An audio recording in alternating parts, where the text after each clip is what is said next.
అకారణంగా వివాదాలు కోపాలు కనపడుతున్నాయి. ఎవరితోటి గొడవలు పెట్టుకోకండి. తీసుకునే నిర్ణయాల విషయంలో ఇబ్బందులు కనపడుతున్నాయి కాబట్టి ఏదైనా నిర్ణయం తీసుకునేటప్పుడు జాగ్రత్తగా తీసుకోండి. ఏ పని ప్రారంభం చేసినా ఆలస్యంగానే పని పూర్తవుతుంది. జాగ్రత్త. కుటుంబంలో అనుకోని చికాకులు మెంటల్ టెన్షన్లు కనపడుతున్నాయి. గృహ నిర్మాణ పనులు ఆలస్యంగా జరగడము, బ్యాంకు లావాదేవీలు ఇబ్బంది కలిగించడంతో పాటుగా మానసిక వేదనకి గురయ్యే అవకాశాలు ఉన్నాయి. చాలా విషయాల్లో కోపతాపావేశాలు తగ్గించుకోవడం మంచిది. కొన్ని విషయాలకు మౌనంగా ఉండడమే మంచిది. పట్టుదలతో ముందరికి సాగుతారని చెప్పొచ్చు. అయితే ప్రయాణాల విషయంలో ప్రమాదాలు ఉన్నాయి. తత్తు జాగ్రత్తలు తీసుకోండి. అలాగే కొంతమంది వ్యక్తులు మిమ్మల్ని అవమానానికి గురి చేయడం కానీ, కించపరచడం కానీ, న్యూనతపరచడం కానీ లేదా అవమానించడం కానీ చేసే అవకాశాలు ఉన్నాయి. జాగ్రత్తగా ఉండాలి. మిత్రులతో వివాదాలు కనపడుతున్నాయి. క్రయ విక్రయాల్లో నష్టాలు కనపడుతున్నాయి. అలాగే ఆస్తి పరమైనటువంటి వ్యవహార విషయాల్లో ఇబ్బందులు కనపడుతున్నాయి. వచ్చినటువంటి ఆదాయం ఖర్చు అయిపోవడం కానీ, అనారోగ్య సమస్యల వల్ల హాస్పిటల్ పాలవడం కానీ, శస్త్రచికిత్స అవకాశాలు కానీ, ప్రమాదాలు కానీ కనపడుతున్నాయి. జాగ్రత్తగా ఉండాలి. ఆరోగ్య విషయంలో అసలు చాలా శ్రద్ధ పెట్టండి. వారం పెట్టుబడులు పెట్టేటప్పుడు జాగ్రత్తగా చూసుకోండి. ఎందుకంటే తప్పుడు పెట్టుబడులు పెట్టడం వల్ల కూడా నష్టం కనపడుతుంది. జాగ్రత్త. కుటుంబ ఖర్చులు విపరీతంగా పెరిగిపోతాయి. జాగ్రత్త. అప్పుల బాధల వల్ల మనశ్శాంతి లేకపోవడము, నిరుద్యోగులకి అతి కష్టం మీద మాత్రమే ఉద్యోగ అవకాశాలు రావడం కనపడుతుంది. ప్రభుత్వ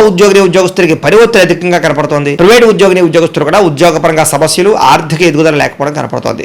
శారీరక కోరికలు, వ్యామోహాలు పెరిగిపోతున్నాయి. జాగ్రత్త. అలాగే చిన్న చిన్న అనారోగ్య సమస్యల వల్ల ఇబ్బందులు కనపడుతున్నాయి. ఇతర దేశాల్లో ఉండే భారతీయులు కూడా ఉద్యోగపరంగా ఆర్థిక ఇబ్బందులు, నరఘోష అధికంగా ఉండే పరిస్థితి కనపడుతుంది. ప్రయాణాల్లో కూడా ప్రమాదాలు కనపడుతున్నాయి. జాగ్రత్తగా ఉండాలి. వివాహ సంబంధాలు కూడా నత్తరడిగా సాగడం, అనవసరమైనటువంటి వ్యక్తుల వల్ల గొడవలు పెరగడం, ప్రేమికుల మధ్య దూరం జరిగే అవకాశాలు ఉన్నాయి. భార్య భర్తల మధ్య కూడా అనుమానపు ఆలోచనలు పెరిగిపోతున్నాయి. జాగ్రత్త. నూతన వ్యక్తులతో లావాదేవీలు జరపడం కానీ, అప్పులు అరువులు ఇవ్వడం కానీ మంచిది కాదు. జాగ్రత్త. నమ్మక ద్రోహులు బాగా పెరిగిపోతున్నారు కాబట్టి ఎవరిని నమ్మకండి. వారం అలాగే ప్రేమించిన వ్యక్తుల మధ్య కూడా అనుమానపు ఆలోచనలు, గొడవలు కనపడుతున్నాయి. విద్యార్థులకి కుటుంబంలో సమస్యల వల్ల కానీ, లేదా కాలేజీలో సమస్యల వల్ల కానీ చదువు వెనకబడము, తోటి విద్యార్థులతో పోటీ పడ లేకపోవడంతో పాటుగా కొంచెం మానసిక అశాంతి కనపడుతోంది. జాగ్రత్తగా చదువుకోవాలి.